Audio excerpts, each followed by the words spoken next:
It's not Dance Dance Revolution fun. Oh my goodness. I don't want to talk about that. I accidentally put mine on hard and I am still recovering. Well, I didn't do that round with her. Don't you worry, or this baby be out of my body. Welcome to the Holy Mess Podcast. I'm Joy. And I'm Becca. We are a mess. And if you are too, welcome. We share the things of life through a lens of faith, and we try to find the hope in all of it. On today's episode, we're going to talk about some awkward moments that Joy and I had on a work trip to Houston. Probably can't fathom that given the intro I just did. My goodness. How to know if you need therapy and a special body positive image from Disney. But first, our messy moments of the week. So Becca and I got to spend some good quality time together last week outside of the studio, which is so needed for any kind of team like we are, especially since we're new at doing our live show.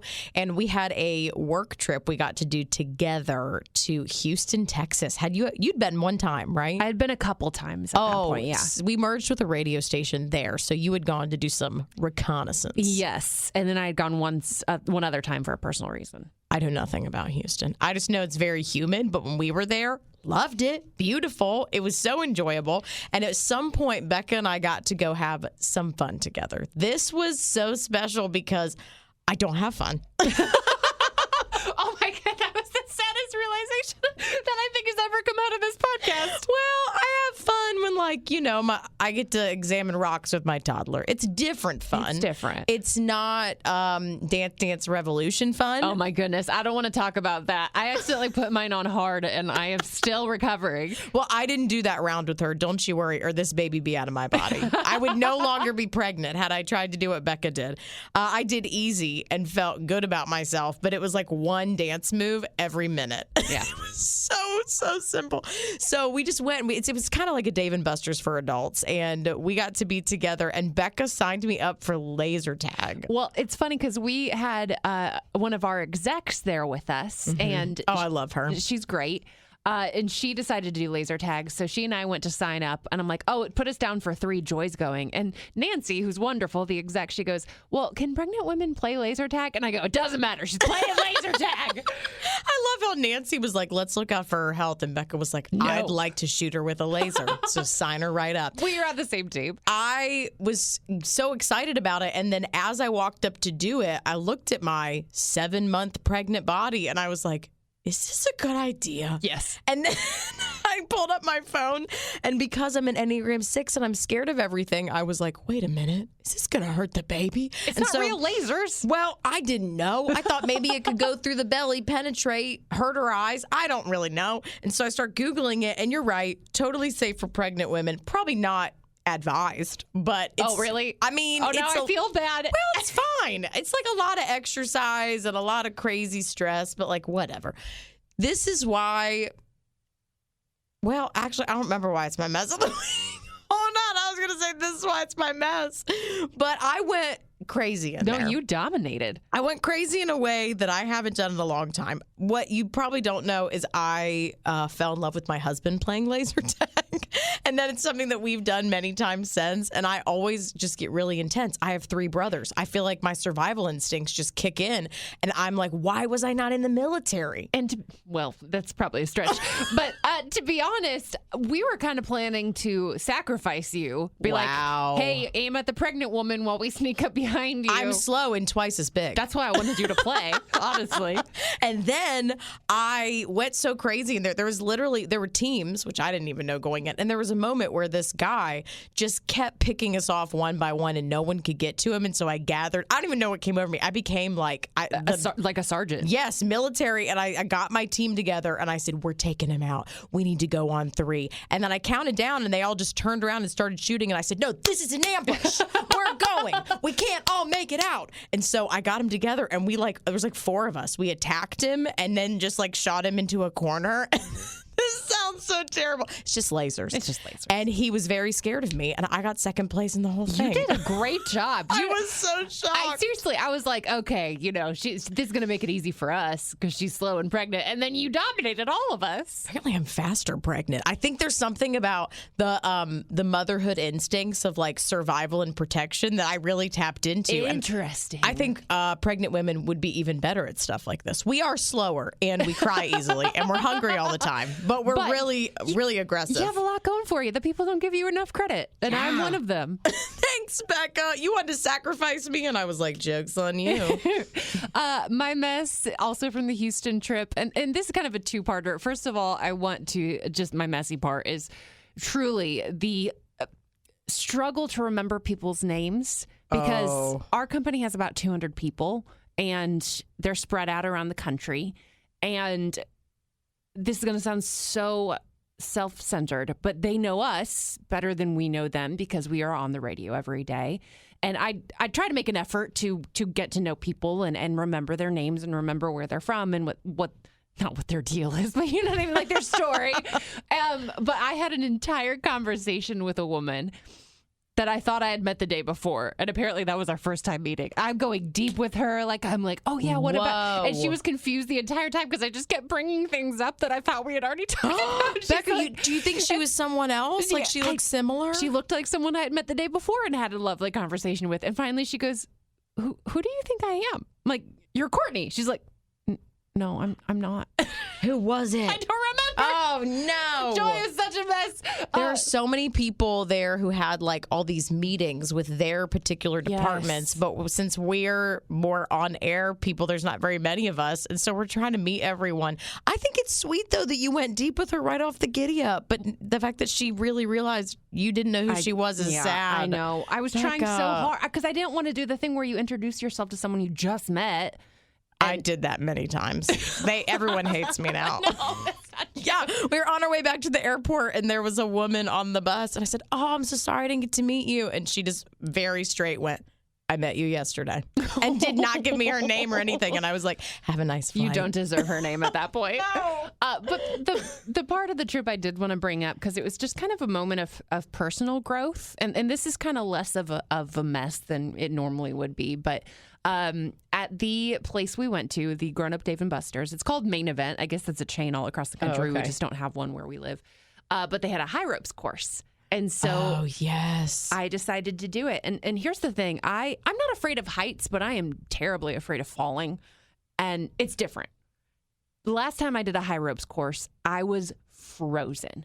There was a zip line with this one. That is straight falling. I know. But so last time I did one, I was frozen. Like the guy had to come rescue me. It was embarrassing. What? People on my team were really mad at me because I just couldn't move. I was just so afraid of being unsteady.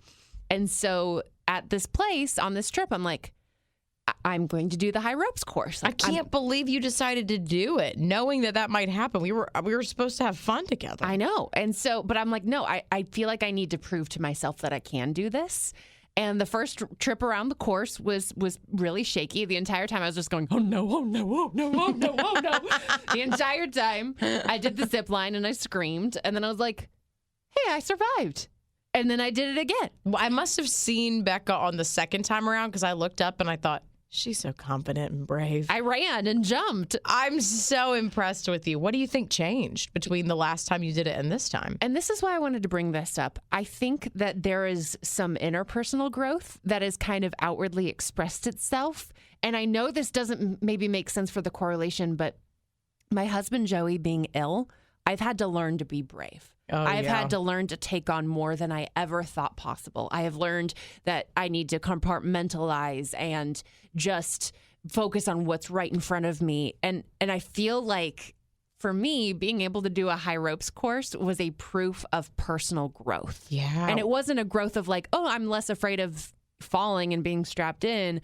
I'm just less afraid of what people think of me. Mm-hmm. I'm less afraid of failure because the worst things have kind of already mostly already happened to me. Or even doing something for the first time. Like I know you've had to administer shots and medications and IV type things. You're not a nurse by any means, but you know how to do things to help the human body that I know would make me squeamish. But so many people have had to learn that, and you've dominated it. And that's the thing. I used to be very squeamish. I used to look away when anyone would do anything medical. And now it's like, well, now it's my job to do those things. Yes. So I think for me, I just walked away from the High Ropes course with just a really personal sense of satisfaction and growth of like, I did that. I can do hard things. Aww. That didn't kill me. And I know it was just one story up. It wasn't like it was high up in the trees. It was literally on the second floor of this place. But it felt like a big accomplishment. Becca can't remember people's names, but she can do a zip line. Yep. You know, one thing at a time, girl. One thing at a time. For our mental health moment this week, we're going to talk about how to know how you're doing mentally with your health, because so many people talk about the benefits of counseling. Everybody needs it. But I have plenty of people in my family and in my life that probably never go. And I think we talked about it last week with Lisa Turkers, that she wrote her book, Good Boundaries and Goodbyes, because she knows plenty of people won't go to therapy. And it's a hard process. I will tell you, finding someone that might take your insurance, finding a good fit for you, finding a schedule that works, when you can go, the finances to cover it, it's all a sacrifice and it's all intimidating, because first you have to get to the point where you go, I'm not all right. Yeah. That's the hardest step. So we want to share a couple of the reasons that you might need to go and how to evaluate where you are today. So the first one this is all from my own personal counseling notes, is if you cannot adapt and change when life throws you curveballs, you're not doing well with your mental health. Interesting. What? Becca! She just threw something at me. Did you adapt and change? Not really. I got to make another appointment. Up your counseling, That's girl. not what I mean. I don't mean when flying objects come at you. I mean when someone says you need to take on more at work and you freak out. But you know what I mean. Becca, that was so. I wasn't planning on that. I can't even continue. Okay. Yes, I can. It's a good assessment. Talking about mental health, and Becca's like, I'm gonna throw stuff at her face. I'm gonna throw projectiles. I need to be in more counseling, obviously. But no, it's funny too, because I found when I'm in my unhealthiest seasons, it's not even the big things that take me down, because there are things in life that are just too stressful for the human, you know? Yes. But sometimes it's the little things. It's like, I always tell people that the hardest I've ever cried is when Zaxby's, their chicken restaurant, didn't give me the right sauce. And it's that kind of thing. The hardest? The hardest I've ever cried. Things have happened to you, girl. That a lot of things that happened that I hadn't processed, and that sauce just like sent it over the edge. I don't know. We love sauce. But I think it's when those small changes, those small inconveniences kind of make you spiral more than maybe you logically should. It's kind of a good sign. And a healthy person can adapt and change. And it doesn't mean that hard things in your life are not hard, but how do you respond to them? And how long does it take you to get over them? How long are you kind of either blocking that out or struggling through it? And so one thing that counseling has really helped me with is to figure out how to adapt and change, because anxiety has been a huge part of my life. And I noticed that I can adapt and deal in certain circumstances where previously I may have had an anxiety attack and spiraled longer. The second way to tell if you need to go talk to somebody is if you really struggle to live in the present moment. Oh, no. This is why we need it. This has been like a reoccurring theme on this podcast for me, Yes. especially. I am terrible at it. Well, I think it's not so much that you have to do it to get through life, but I think we are missing out on God's best for us, because what I literally have in my notes from a session is the present moment not only settles our bodies down, but it helps us to enjoy. And God, He wants us to be able to enjoy the good gifts that He has given us, the people that we love, the sweet moments. But there is so much that is hard about this life. And when we live in yesterday or in tomorrow, we're not trusting God well, and our bodies aren't built for it. We literally can't take it. So that's why the stress messes with us, because we're watching the news, we're worried about things, we're thinking about stuff that's not affecting right now. And some aspects of it are wise, but I think when I do it apart from trusting God and I get so future minded, that's when I spiral every single time. So it's hard to live in this moment, but it's like a constant choice. So counseling reminds you of how to do that and gives you tools to help you with it. Yes, which is so important. That's the thing my counselor always talks about is the toolbox, right? And she'll even suggest things like, hey, this might not be the right tool for you, but put it in your toolbox because a circumstance might come up or you might need meditation or breathing practices or whatever else. And there are so many tools I still use on a regular basis that came from therapy. Some of it's just awareness. I wasn't even aware that I wasn't living in the present moment and in my mind till I went. And now I can tell when I start to do that and I try to stop it. And there are moments where I will just at a stoplight, like just try to look around and be like, oh, I'm in my car. I'm literally driving. Because, we arrive places and we don't know how we got there. And that's scary. Okay, the final way to tell is when your thinking is not helpful, but you don't know how to challenge it or change it. So I think that's a healthy spot where you go, something's not helpful. And either that happens in and of yourself because, like me, maybe you stop sleeping, you start getting anxiety attacks, you start having anger issues. Could be any of those things. Or someone in your life says there's something going on. It could be, normally it's our closest relationships. Someone says, this is something you need to work on, or you're not acting like yourself. What's up? Some kind of red flag is raised that makes you go, oh, the way my brain is either taking in emotions or information is not helpful right now, and I need to change it. And you need somebody to walk you through that. And honestly, I think sometimes for me especially, it's like the default is, oh my gosh, I'm a crazy person. I'm a crazy person for thinking this way. But I think being aware and then getting help is the most sane thing that we can do, because we all have a little bit of crazy. We all have people in our life who should be in counseling and aren't in counseling. So to recognize that there's a problem and to seek help is a good thing. That's the healthy thing to do. And again, like Joy said in the beginning, we realize that there are so many obstacles. It is a sacrifice in a lot of different ways. But hopefully, if you have been thinking about it, if you kind of have maybe some of these signs, you feel more encouraged and empowered to do so. And if you're like, no, I'm never going to go, or someone in your life is struggling and they're not going to go, find a good Christian book about that stuff. Like if it's a boundaries issue you believe for you or somebody else, Lisa Turker's book from last week is so helpful. I mean, Becca and I, we have copies, and there's so many other books like that. I've read some Changes That Heal from Dr. Henry Cloud was probably the closest thing to like having a therapist there with me that I've ever read. And those are both Christian based. And so there's plenty of resources you can use if you're like, I do not feel comfortable sitting and talking to someone. Which is fair. And now in the world, there's even things like where you can like just text conversation with people and stuff like that online. And so however you get help with one of those things, maybe today's the day you take that step. If you find a therapist, though, that only responds in gifts, probably not legit. I would keep looking and find someone who's Becca taking your money. Yes. That's my scam. On to our mess and bless. My mess is one that I know affects several of us, as there was a giant recall on dry shampoo. Oh no, which ones? It's all Unilever products. So Never that heard includes, of it. Well, that's the parent company. No. But it includes Dove, Suave, No. Nexus, Oh no. Tresemme, and Bedhead. Okay, I don't use Bedhead. But I use But all those those other other ones, I know. ones. So there's a specific time period that was affected, and if you want to see if you have some in your cabinet that might be affected, it's unileverrecall.com. Unilever?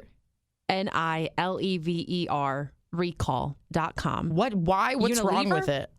So there's a substance. How bad is it? Benzene, which is a carcinogen to cause cancer, was found in these products. And it's one of those things where the recall is more precautionary. It's not like, oh my goodness, everyone who's used this product is going to get cancer, but it's just that, like, hey, we've recognized that maybe our products are not entirely safe. They don't have the right chemicals, so we're going to go ahead and ask for those back. I need to know what happens at the factory. They're like, oops, some cancer got in this time. Because I'm sorry, I should have laughed. That's such a bad thing to laugh at. I'm so sorry. Well, but I really wonder if they've always had this stuff in it, and they're just now saying, and they're like, let's pick a start date because we can't have people bringing back all kinds of stuff, or people freaking out. But the fact that they're saying there's no way it just ended up in there for a tiny amount of time. And I have used Dove, Suave, Tresemme. Yes. These are my products. I don't use the bougie expensive stuff. No. These are so affordable. I literally got an email from Amazon letting me know that the Dove dry shampoo was part of the recall, stuff that I had bought on Amazon. And I was like, that bottle's used up. Like, I don't have time to wash my hair that much. Like, it's gone. And you're just telling me that I can get my $350 back, and that's my prize. Like, you might be more at risk, but you get $3.50 back. You're welcome. This is really terrifying, because I also didn't really fathom that the stuff we just spray on our roots that I feel like barely gets on our body, that stuff can be dangerous for us. I put so many weird things on my body. That sounds weird, but you know what I mean. Lotions, potions, the things that women use. I know. Oh, no, I need to go all natural. I have been a lot more mindful about those things because I have friends that are really good about that. And so I feel like their disciplines have really allowed me to evaluate what I use. Yes. And something, look, the natural deodorant thing, I tried it for a year straight. It did not work. I did a whole side podcast on my last show called Highway to the Stinky Zone. Yeah. Notice it didn't take me to the smell good zone. No. It was awful. So I understand that there are some things that I'm probably going to keep my aluminum in my deodorant for now. But there are other things that it is easy to make that change. And it's becoming less cost prohibitive too, which is nice. That's helpful to know. Yeah. Because I can't be spending bazillions of dollars on all my products. But we absolutely need to think about this stuff. My mess of the week is about a woman who has gone viral for serving her kids dinner on tinfoil every night, and they have to eat it with their hands so she doesn't have to do dishes. This is your mess? I love this woman. Becca, this woman needs to discover paper plates. I mean, honestly, the fact that she refuses to wash a fork, sure, serve them, put aluminum foil on the table, let them eat on that. But, like, give the kid a fork. They were having tacos, and those are hand. But there's like a pile of rice, a pile of beans. You have to scoop with your hands. This sounds your black so beans. fun. I guess so, but that's because the kids are young, and at some point, they're going to be like, Mom, I want a spoon. I know they exist. I've heard of them. I've seen them. I want to eat my mac with them. We have friends who, for spaghetti night, they had little girls, and everyone would just have to take their shirts off for spaghetti night. What? Because it's so messy. You do what works for your family. I don't understand. I need to gift them a bib. I don't understand. I think it's fun when kids are young, and I think her kids are like 4 and 6, so that probably makes sense. But just the idea that she refuses to do dishes, and I get it. Like, I hate cooking a meal. It takes forever. You dirty all these dishes. Then you have to clean up after the meal, and there's even more dishes. And the whole process takes at least 2 hours. I mean, unless you make something really fast. And then it literally takes my husband about 6 minutes to eat it. And my toddler will sit at the table for a max of 8. So I'm like, all this time for nothing. I get the frustration, but I just don't understand that this woman is that dedicated to no dishes. Someone should buy her a dishwasher. Is it a time thing or is it a money thing? Does she rinse the aluminum foil and reuse it? No, she said it because people were saying that this is really wasteful. It is kind of wasteful if she reuses it. But she was like, the tinfoil goes right into the recycling bin. And people were like, recycling doesn't even blah, blah, blah. Listen, people who get mad about that stuff, nothing's going to satisfy them. Can you recycle foil? She does, apparently. I have no idea. I don't think you can if Recycling's it's messy. confused me from the giddy up. Yeah. I don't know where it goes or what things end up into other things, but we just do the best we can. My bless of the week is Taylor Swift. What? Who has a new album out. Came out 2 weeks ago. Midnight, right? Yeah, Midnights. Multiples? Multiple Midnights. And then there's an extended version called the 3 a.m. tracks or something like that. Is she have insomnia right now? It's 13 nights throughout her life that caused her to stay up at night and wonder. Wow. That sounds so deep. You need to know something. Becca's a huge Swiftie, and I didn't know there was a new album coming out because when I saw stuff on the internets, I thought, Becca would have told me about this. So I'm sure it's not true. And you just low-key listened to it on your own and didn't talk about it. Well, here's a disclaimer, and part of the reason I didn't bring it up, and especially for our on-air radio show, it is an explicit album. What? So if that is I have not listened to it yet. something that prohibits you from listening to things, be warned. There is a clean version of the same album, but I mean, there's I'll be getting that. a track title that even has some language in it. So whoa, T Swift. I know. But the reason she's my bless is not because she's cussing in her songs. It's because for the first time ever, she became the first artist to have all of the songs in the top 10 at the same time. So the Billboard Top 100, Hot 100, whatever it is, the top 10 songs right now, all Taylor Swift. That's crazy because back in the day that wasn't possible because you only had singles. Right. Or, yeah, exactly. And she didn't release any singles ahead of time. And so people have been listening to this album so much that she got all the spots. I thought the way that you ended up on that was partially radio play. It is partially radio play, but they have this, and I don't remember how it works exactly, but there's streaming is factored in now because streaming is such a big part of our life. And so with the streams, with the sales, with radio play as well, she has all top 10 spots. I will say that woman is so business smart, or she has hired the right people. Oh, my goodness. I did see a news story that said part of the reason that her albums, she's selling them on vinyl and everything too, that they had such crazy sales is because she sold either ahead of time or at the same time, pieces to make a clock out of it because it looks like a clock. So people bought 2 copies. No, 4. You had to have explain the 4. 4 albums. Explain. So there were 4 different versions of the album on vinyl, and on the back of one, it was like on a clock, 1, 2, and 3. And then the next album was 4, 5, and 6. Do you cut them up? No, it's just you put them all 4 together in like a quadrant, and then you get this little thing that goes in the middle that is the timepiece. That makes the clock. That makes the clock, exactly. But you have to have all 4 to have a complete clock. And then here's the real kicker. The bonus tracks aren't on any of them. What? And the clock pieces I saw were crazy expensive, but people were doing it. That's so smart. I wish I was that smart about anything. Okay, I love me some T Swift, but I'm like, that's a little much. Like 4 Taylor, copies. We're not in the same tax bracket, right? Like I don't need to buy 4 of your the same exact album. I can't even fathom how much one is because vinyl's like more expensive than a regular CD used to be. I couldn't tell you, and then she has a tour coming up. I can't even imagine how much tickets are going to be, but I might try to get some. Oh, God bless Becca.